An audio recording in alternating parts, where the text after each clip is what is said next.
मावळ लोकसभा मतदारसंघातील इंडिया आघाडीचे उमेदवार संजोग वाघेरे पाटील यांना निवडून आणण्याचा निर्धार महाविकास आघाडीतील घटक पक्ष काँग्रेसने केलाय. शनिवारी प्रचाराची सांगता होण्याआधी खारघर शिवसेना मध्यवर्ती कार्यालयात सकाळी बैठक घेऊन काँग्रेसच्या माध्यमातून जवळजवळ 9 सामाजिक संघटनांनी संजोग वाघेरे पाटील यांना पाठिंबा जाहीर केला. काँग्रेसचे पनवेल जिल्हाध्यक्ष सुदामदादा पाटील यांच्या मार्गदर्शनाखाली संजोग वाघेरे पाटील यांना निवडून आणण्यासाठी काँग्रेसचे नेते, पदाधिकारी, कार्यकर्ते मेहनत घेत आहेत. सामाजिक संघटनांच्या पाठिंब्यासाठी काँग्रेसचे खारघर शहराध्यक्ष विश्वनाथ चौधरी, काँग्रेसच्या खारघर एससी विभाग अध्यक्षा सौ ललिता सोनवणे, समाजसेविका व खारघर रत्न रेखा कांबळे, ॲडव्होकेट किशोर कांबळे आणि त्यांच्या टीमने मेहनत घेतली. ज्या सामाजिक संघटनांनी संजोग वाघेरे पाटील यांना पाठिंबा दिला त्यांची नावे येणेप्रमाणे: voice of indigenous people for justice and peace अध्यक्ष बहुजन असंघटित कामगार आघाडी संघ, धम्म उपासिका संघ खारघर, महिला बचत गट खारघर, 22 प्रतिज्ञा अभियान, पंचशील बुद्ध विहार सेवा संघ, डॉक्टर बाबासाहेब आंबेडकर विचार मंच, ज्येष्ठ नागरिक कल्याण संस्था, बंधुभाव संवर्धन बहुउद्देशीय संस्था.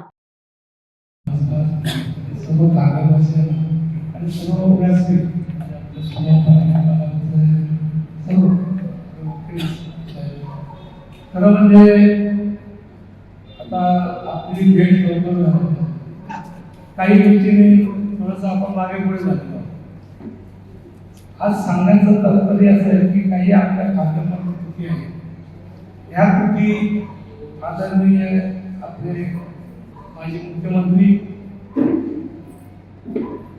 शिवसेनेचे पक्षप्रमुख उद्धवजी ठाकरे साहेबांसमोर आम्ही हा विषय काढला आणि हा विषय आपण घेतलेला आहे. एवढंच आहे, आपल्या पत्रकार याच्यामध्ये आलेलं नाही, पण ते आपलं ज्या टायमाला सरकार येईल, साहेबांनी घोषणा केली मातोश्रीमध्ये आपण गरड मॅडम यांचा प्रवेश केला, त्या दिवशी आपण ते साहेबांनी घोषणा केलेली की आपल्याला स्थानिक मुंबईच्या धर्तीवर जे चाललेलं आहे तसंच मुंबईच्या धर्तीवर चाललेलं आहे. जे पनवेलमध्ये नाही, पनवेल ड कॅटेगरीचे महानगरपालिका आहे, जो टॅक्स लावलेला आहे, तर टॅक्स आपण आल्यानंतर ते थांबवणार, कमी करणार आणि 500 मीटरपर्यंतची ज्यांची घरं आहेत ती आपण मोफत करणारे साहेबांनी डिक्लेअर केले.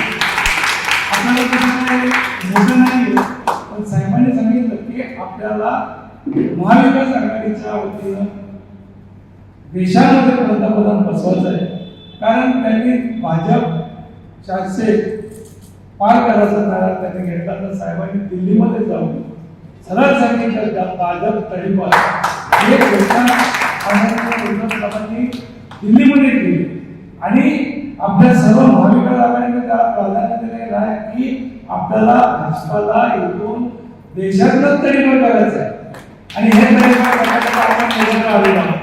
आणि ही गोष्टी आपल्याला जे आपले प्रश्न आहेत, आपलं सरकार आलं ते आपण नक्की, तुम्हाला मी ठाकरे जिल्हा प्रमुख म्हणून मी सांगेन, आपले जरी खासदार झाले, आपले जरी पंतप्रधान जरी झाले तरी आपण तिथे जाऊ, इथला मुख्यमंत्री जरी आपण झाला तरी आपण त्यांच्याकडे जाऊ. इथे तुमचं उद्योग असो, आपलं पाण्याचा प्रश्न असेल, समाजाचा प्रश्न, बाबासाहेब आंबेडकरांचं भवन असेल, त्याचा आपण सगळे जे मागण्या आहेत त्या आपण त्यांच्या समोर आपल्या पत्राद्वारे मांडून आपण त्यांच्याकडे प्राधान्य सँक्शन करू. मी सुद्धा 4 वर्षापूर्वी अगोदर साहेब मुख्यमंत्री झाले होते. करोनाच्या काळात काय आपलं दुर्दैव असं की साहेब मुख्यमंत्री झाले आणि करोना आला आणि त्यांना फक्त 2 वर्ष मिळाली. त्याच्यामध्ये 2-2.5 वर्षामध्ये त्यांची स्वतःची तब्येत सुद्धा थोडीशी नाजूक होती, तर देवांनी सुदैवाने सर्वांचा आशीर्वादाने आज साहेब उभे आहेत आणि संपूर्ण महाराष्ट्रावर पिंजून घालतात. हे कशासाठी? कारण आपलं संविधान वाचवण्यासाठी हे काम करत आहेत. हे संविधान वाचलं पाहिजे.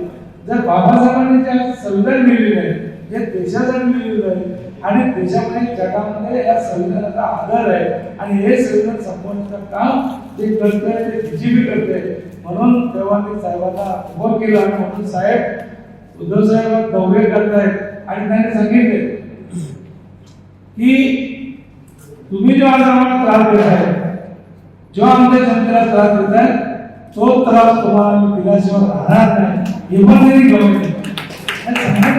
तुम्हाला सांगतो, काही रात्री तरी आपल्याला या 13 तारखेला महाविकास आघाडीने जे कोण असतील, काँग्रेसचे असो, राष्ट्रवादीचे असो, आमचे असो, कुठलेही शिवसेनेचे आहेत, हे जेवढे उमेदवार आहेत त्यांना जास्तीत जास्त मत टाकून आपण त्यांना निवडून कसं करता येईल, निवडून कसा घेता येईल हे करणं काम आपल्या लोकांपर्यंत जाऊन त्यांना उतरणं बाबा ही आज काळाची गरज आहे. ही गरज आपल्या सर्वांना आहे, हे करणं गरजेचं आहे. त्याच्यासाठी आपण काही 13 तारखेला मतदान करण्यासाठी आपण चला, हे आपण सर्व कार्यकर्त्यांनी जाऊन त्यांना सांगणं गरजेचं आहे.